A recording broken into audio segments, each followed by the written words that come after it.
Guys, this is another one of those knives that really doesn't have a name, but this is an awesome, awesome, tiny little budget knife that they missed out on a chance to name it the Noisy Cricket, because that's what I'm going to start calling it. So let's turn this around and take a really good look at this Firebird Knives folding EDC. Guys, it did not take me very long to get around to this one. This is that Firebird Knives by Ganzo. This is another one of the great knives coming out from them. This is the FH, I'm trying to get it in there for you, FH924 in D2. Now, this is one of those knives that does suffer from the lack of an actual name. I just have decided this is the Noisy Cricket because this is like dynamite in a thimble, guys. This is a very small knife that is absolutely awesome. This could replace so many larger knives. So first things first, before we get into it too much further, let's put up a spec sheet right here as soon as I can find one. And then we'll do some quick size comparisons on this knife because it is not very big. First knife is going to be my newest acquisition, my newest addition to my collection, which is the PM2. As you can see, this is tiny. So your next knife for comparison is going to be Benchmade 940. You can see it just is, it's a 940 just absolutely dwarfs it. This is just a small little knife. And your final knife, as always, is the Chris Reeve Sebenza large 21. And you can see just absolutely small. This is another knife most of you guys are going to know as a size reference. So let's get this out of the way and take a good look at this knife. So when this came in, it came with another knife that I just could not do a review of it. I just couldn't do it justice. It was a half and half serrated, and but I absolutely fell in love with this one. You're looking at a nice, like a modified sheep's foot or modified Warncliffe D2 blade that comes down nice and thin behind the edge. I actually used enough. I did resharpen it, gave it a good toothy 600 grit edge, and it just screams through everything. It's in a liner lock on G10 scales, reversible pocket clip, and it's got a very, very cool backspacer. So let's talk about the cool things about this. This is one of the most ergonomic small knives I've had come in a very long time. Even though it's only a 3-finger grip for me, it doesn't feel small. It fills up your hand really well because it's nice and thick, and then this drops down nice and deep there. And so you're in behind it and it pinches down and it just fills your hand up. I'm completely off of that knife, but it's still really comfortable. The blade is swept back a little bit, which sometimes I don't like, but in this knife, it definitely works because a lot of times you're using this like in a push cut because it's a lot like a utility knife.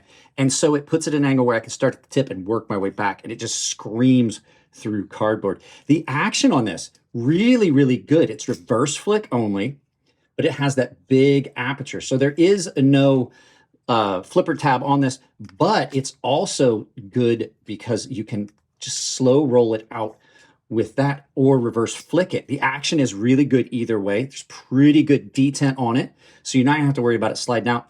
Like I said, you can slow roll it. That detent breaks easy enough. You can do that, but it still holds it in. I've never had it not deploy in a reverse flick. The liners are nice and polished up against these G10 scales that are on a G10 backspacer. So you get this really cool pop of polish with the scales and everything there, and they're married up flat, so you only have it at that angle. And then they've redacted this area here, so you get to come down onto the backspacer all the way around. And typically I'm not a fan of a lanyard hole, but it looks really nice on this because of the fact that they removed that and then polished these liners. Reversible pocket clip on this, and the pocket clip is really good. It's a very, very good pocket clip. I have kind of changed my mind on these pocket clips. I didn't used to like these just bent wire clips like this, you know, instead of just the bent clips. I didn't like these. I've definitely changed my mind, and they have given you reversible pocket clip on this and a space there, a space holder there that actually looks really cool. It's just kind of almost like an inlay. All the hardware on it has been really good. I only took it apart once and I didn't have any issues.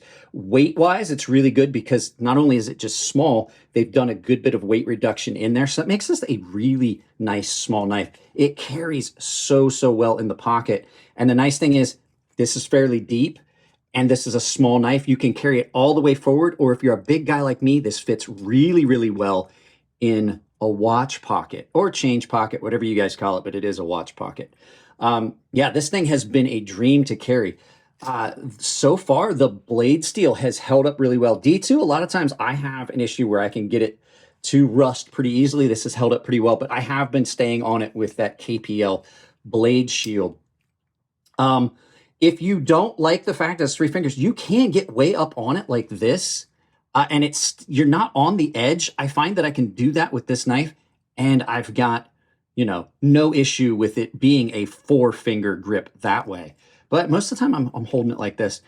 And then the last thing is you've got super, super good access to the liner. They have removed a little bit of material here, but they didn't do it to a point where it feels too thin. So not only do you have access because they've lowered it, they've made that space a little bigger. And if you've got big fingers, that is a definite plus.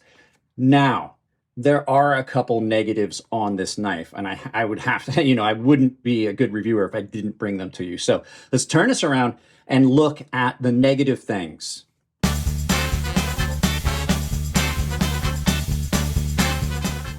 So not much negative to say, actually. I mean, at the price, this thing is amazing. I didn't mention the price. This is a very, very affordable knife. I'll put the price down here. But there are a couple small things. First, I wish it wasn't in D2 steel. I do wish it wasn't in D2 steel, especially the fact it's not coated. I don't know if there's a coated version of this, but D2 steel for me is not going to stand the test of time unless I coat it some way or I stay on top of it really, really heavily with some protectant. The next thing on it is, I didn't mention the jimping. The jimping is nice, aggressive jimping. The problem is there's just not enough of it. The way I hold this knife, I'm completely off the jimping. The jimping on this, I think they could have went ahead and went all the way to the top with that, and it would have made it a lot better. And then pretty much the final thing is, I wish it had a flipper tab. This is a knife that could have done a lot better with flipper tab.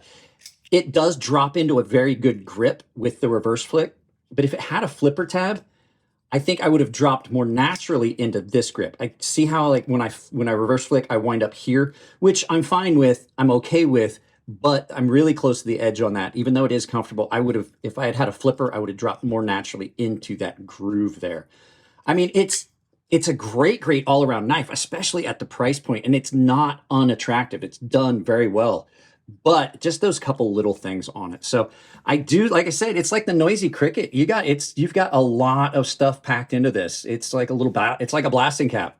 So guys, that's all I got on this one. Let's turn this around, do some final thoughts, and send you out about your day. This is absolutely a great, great knife at the price. This is a superb small EDC carry.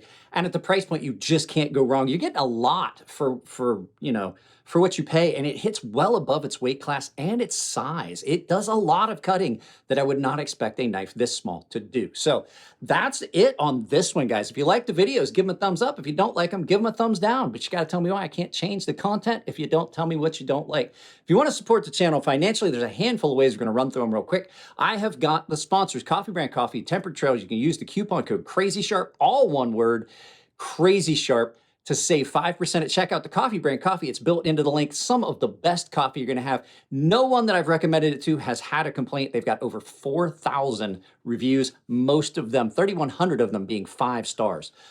I have got an Amazon store down below. You can take that, pin it to your browser, use it to any Amazon shopping you're going to do. It supports the channel. It doesn't cost you anything, and it just is an easy way to do it since you're going to buy stuff on Amazon anyway, because who wants to put on pants? And the final way is I have a membership down below. It's all tier-based. All 3 tiers have access to the Gilded server. The baseline and premium tier members are entered into giveaways that I do on the Gilded server. They're separate of the stuff that's on YouTube. The premium guys have access to sharpening tutorial series here on YouTube behind the paywall, but everyone also gets exclusive content that I do, a lot of behind the scenes stuff that I do while I'm filming, B-roll, things that no one else gets to see. So that's it on this one, guys. I love y'all. Keep it clean in the comments section. If it's your birthday, happy birthday, and I'll see you in the next video.